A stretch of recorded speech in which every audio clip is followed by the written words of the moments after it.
యేసుక్రీస్తు నామంలో ఈ ఆడియో ప్రసంగాలని వింటున్న ప్రతి ఒక్కరికి కూడా మా హృదయపూర్వక వందనాలు తెలియజేస్తూ ఉన్నాం. యేసుక్రీస్తు వారు కొండ మీద చేసిన ప్రసంగాన్ని మనము నేర్చుకుంటూ ఉన్నాం. ఈ క్రమంలో ఇప్పుడు మనము ఆలోచించేటువంటి విషయం ఏమిటంటే, మత్తయి సువార్త 5వ అధ్యాయము 6వ వచనాన్ని మనం చదివినప్పుడు, నీతి కొరకు ఆకలి దప్పులు గలవారు ధన్యులు, వారు తృప్తిపరచబడుదురు అని యేసు వారు చెప్పినటువంటి విషయాన్ని మనము నేర్చుకోబోతున్నాం. ఈ ఆడియో ప్రసంగాలని మీరు పూర్తిగా వినడం ద్వారా ఈ ప్రసంగం యొక్క ఉద్దేశాన్ని మీరు తెలుసుకొనగలరు.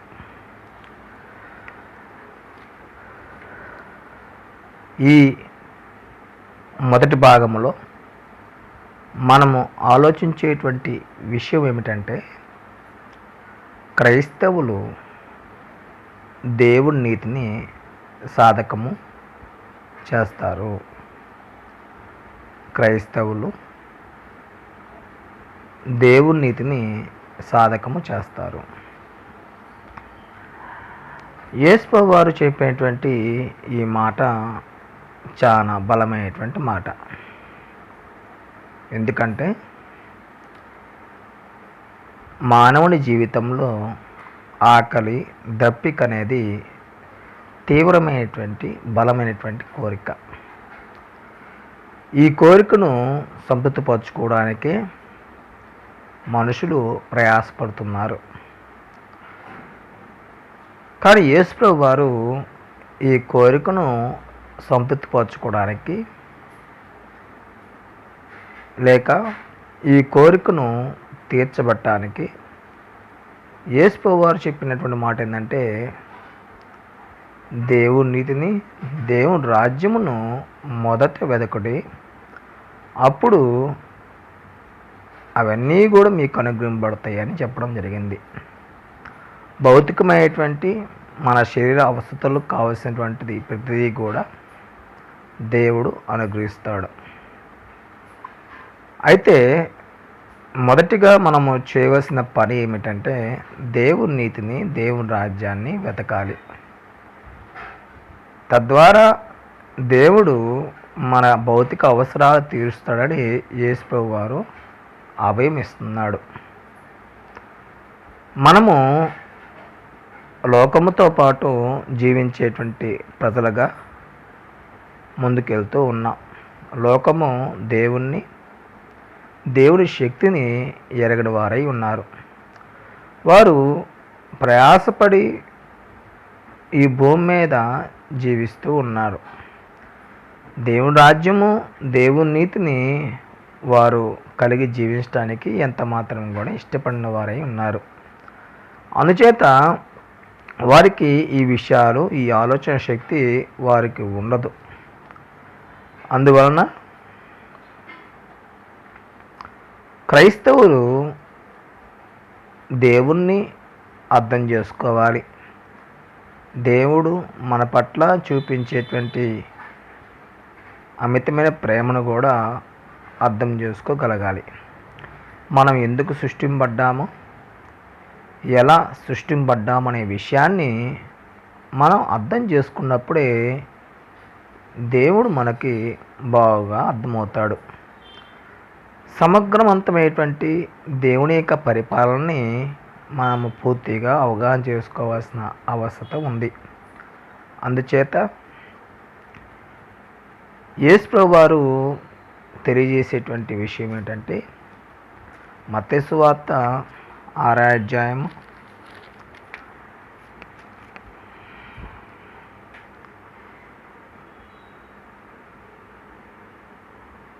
31వ వచనంలో, కాబట్టి ఏమి తిందుమో ఏమి త్రాగుదుమో ఏమి ధరించుకుందుమో అని చింతింపకుడి, అన్ని జనులు వీటన్నిటి విషయమై విచారింతురు. ఈ లోకంలో దేవుని ఎరగినటువంటి ప్రజలు, దేవుని శక్తిని ఎరగినటువంటి ప్రజలు ఈ భూమి మీద వారి దేహ అవసరతలకు కావలసినటువంటి వాటిని సంపాదించుకోవటకు ప్రయాసపడతారు. వాటి మీదనే వారి మనసును, వారి యొక్క ఆలోచనను మరి ఎక్కువగా తీవ్రం చేసుకుంటారు. అందుకోసము యేసుప్రభు వారు కూడా దాన్నే వివరిస్తున్నారు. అన్ని జనులు వీటన్నిటి విషయమై విచారించరు. ఇవే వారి యొక్క మనసులో ఎప్పుడూ కూడా తారసపడుతూ ఉంటాయి. ఏమి తినాలి, ఏమి ధరించుకున్నాలి, ఎక్కడ నివసించాలనేటువంటి ఆలోచన మాత్రమే వారి యొక్క జీవితంలో మదిలో ఎప్పుడు కూడా తటస్థిస్తూ ఉంటుంది. క్రైస్తవులకి వారి జీవితం ప్రత్యేకమైంది.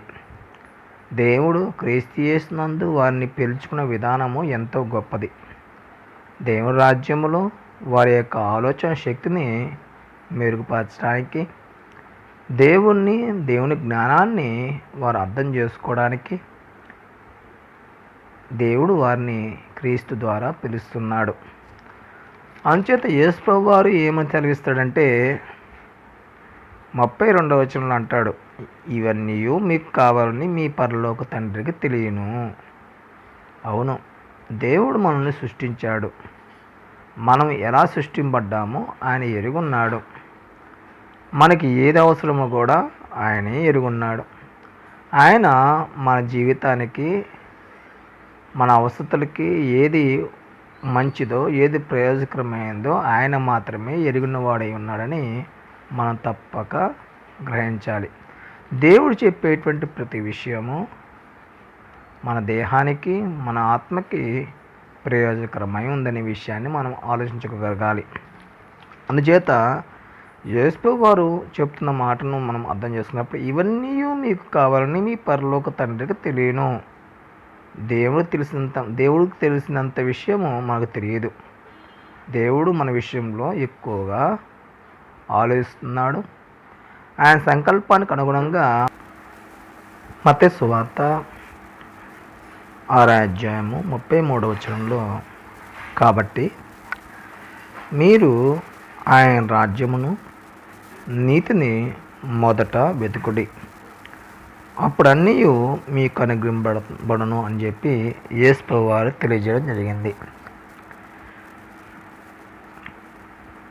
ఈ దేహములో జీవిస్తున్నటువంటి మన ఆత్మలు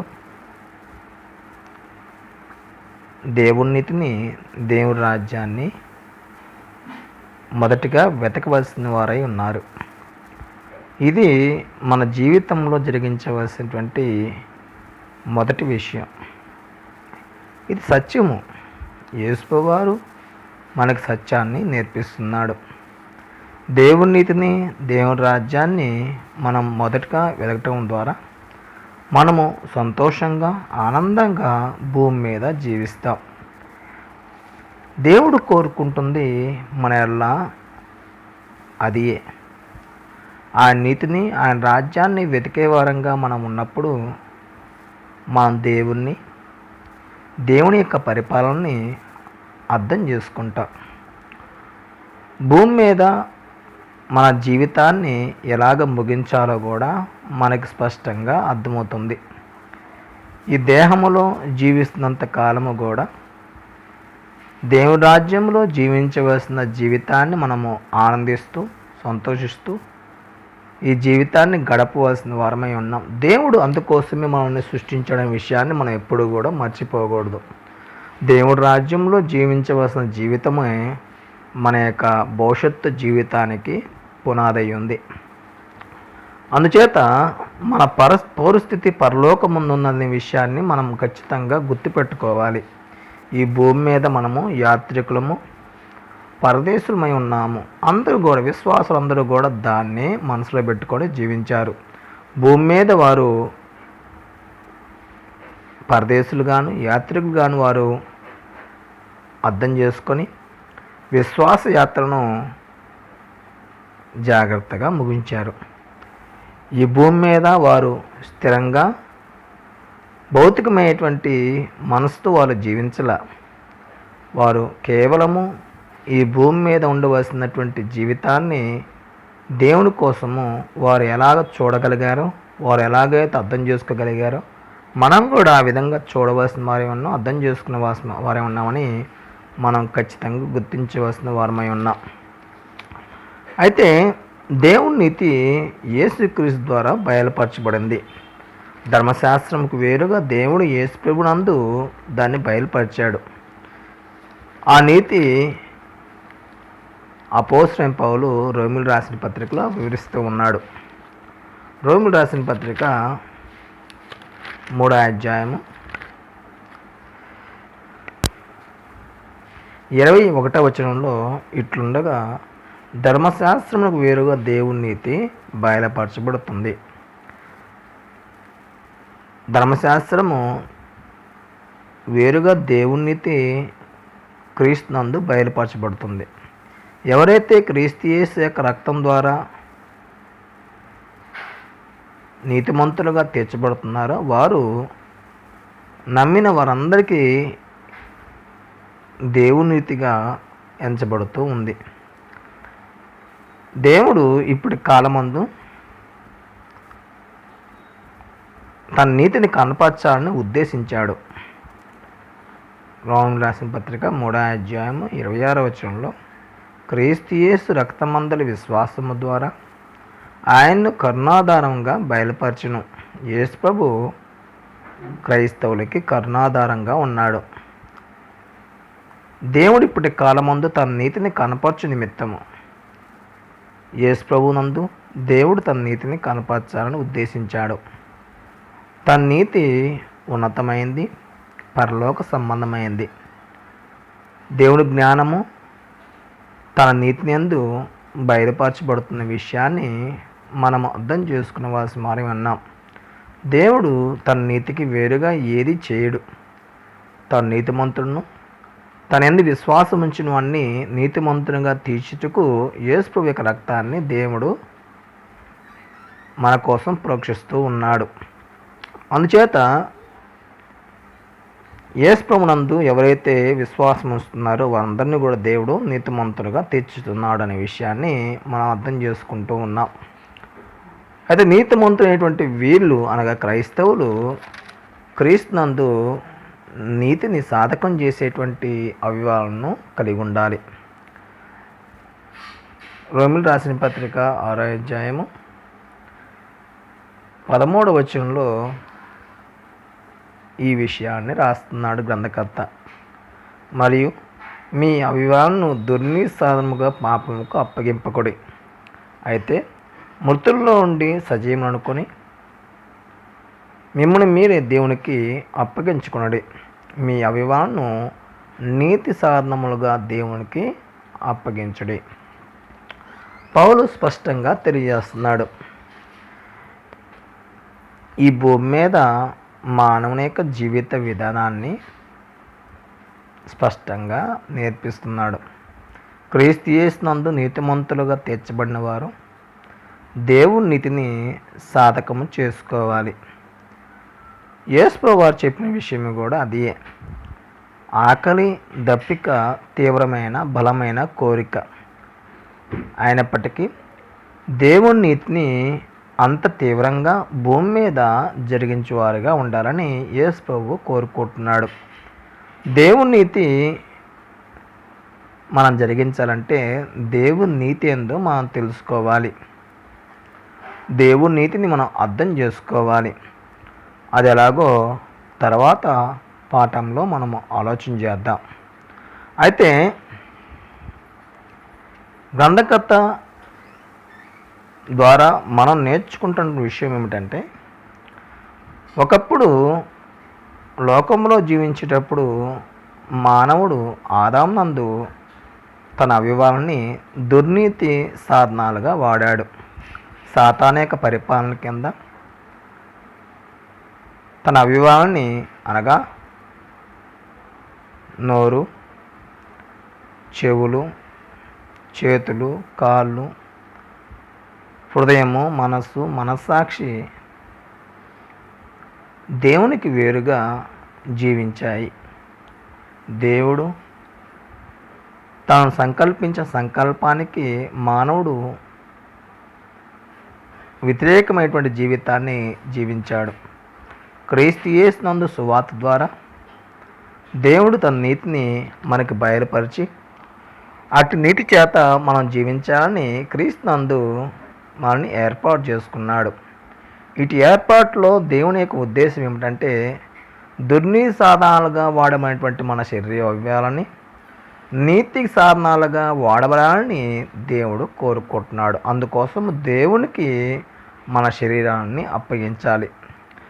మన శరీరాన్ని దేవుడికి అప్పగించే చేత మనము దేవుని విషయంలో నీతికి సాధనాలుగా మన అవయవాలని వాడతాం. దేవుడు నీతి గలవాడు. ఆయన నీతి యందు మనము అనుదినము కూడా మనల్ని మనం పరిశుద్ధపరచుకోవాల్సిన వారమై ఉన్నాం. ఇది ప్రతిరోజు జరిగేటువంటి కార్యక్రమము. ఆదివారమున ఆరాధన జరిగేటువంటి కార్యక్రమం మాత్రమే కాదు. ప్రతిరోజు మనం మారుమనసు పొందటం ద్వారా మనము మన శరీర అవయవాలని పవిత్రపరచుకోవడానికి నీతియుక్తమైనటువంటి జీవితంలో మనము జీవించడానికి ఎప్పుడు కూడా సన్నిద్ధమైనటువంటి పరిస్థితుల మధ్య జీవిస్తూ ఉండాలి. సిద్ధపాటుతో కూడిన జీవితాన్ని మనం కలిగి ఉండవలసిన ఆవశ్యకత ఉంది.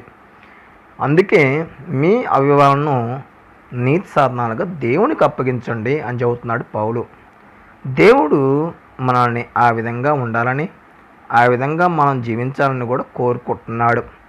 మనము మన శరీర అవయవాలను దేవుని నీతికి సాధనాలుగా వాడినప్పుడు మనం సంతోషిస్తాం, ఆనందిస్తాం. దేవుడి రాజ్యంలో బలమైనటువంటి వ్యక్తిత్వాన్ని వృద్ధి చేసుకుంటాం. దేవుడు మనల్ని ఎందుకు సృష్టించాడో, ఎలా సృష్టించాడనే విషయం పట్ల మనకున్న అవగాహన బట్టి మనం ఎదుగుతూ బలపడుతూ ఉన్నతంగా ఆలోచిస్తాం, ఉన్నతంగా జీవిస్తాం. దేవుడు అలాంటి కుమారుల కొరకు ఎదురు చూస్తూ ఉన్నాడు. ప్రతి క్షణము మనము ఆ విధంగా తయారవ్వాలని, ఆ విధంగా జీవించాలని, ప్రతి ఆలోచనని, ప్రతి ఉద్దేశాన్ని దేవునికి ఇష్టానుసారంగా మనం మలుచుకోవాలని దేవుడు కోరుకుంటున్నాడు. అందుకే కొరింథీలో ఉన్నటువంటి సంఘానికి కూడా పౌలు ఈ విషయాన్ని తెలియజేస్తున్నాడు. కొరింథీయులకు రాసినటువంటి 2వ పత్రిక 5వ అధ్యాయము 21వ వచనాన్ని మనం చూసినప్పుడు, ఎందుకనగా మనం ఆయన యందు దేవుని నీతి అగునట్లు పాపమెరుగని ఆయన్ను మన కోసం పాపంగా చేసెను. యేసు ప్రభువు యొక్క మరణము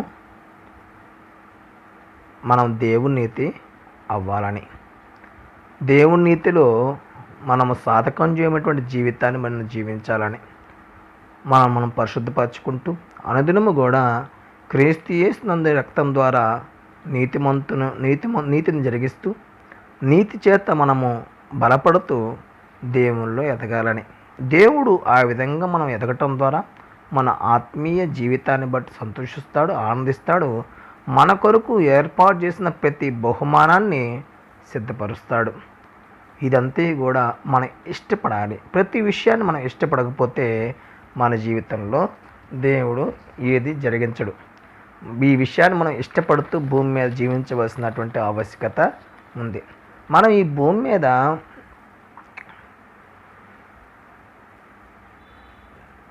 జీవించేటప్పుడు 3 విషయాలను మనం మనసులో పెట్టుకోవాలి.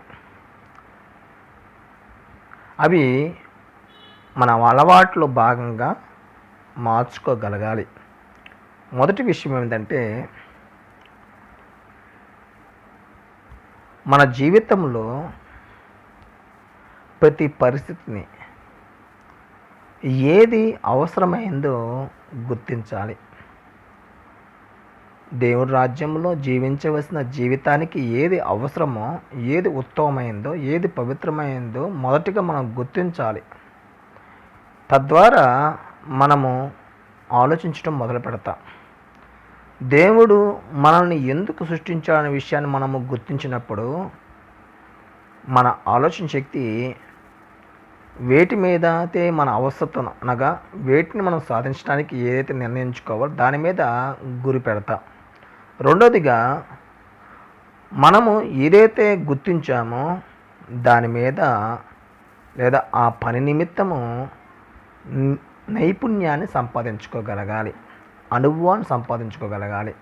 దేవుడు యేసు ప్రభు ద్వారా ఏదైతే మనల్ని గుర్తింపు చేస్తున్నాడో దాన్ని బట్టి మనము ఆ గుర్తింపు విషయంలో అభ్యాసం చేసుకోగలగాలి. యేసు ప్రభునందు మనం దేవుని కుమారులము. దేవుని కుమారులుగా దినదినము కూడా అభ్యాసము చేసుకోవాలి. అనుదినము కూడా ఆ గుర్తింపును పోగొట్టుకోకుండా దాన్ని కాపాడుకోవడానికి కృషి చేయటమే రెండో భాగంలో ఉన్నటువంటి విషయం. మూడో విషయం ఏమిటంటే,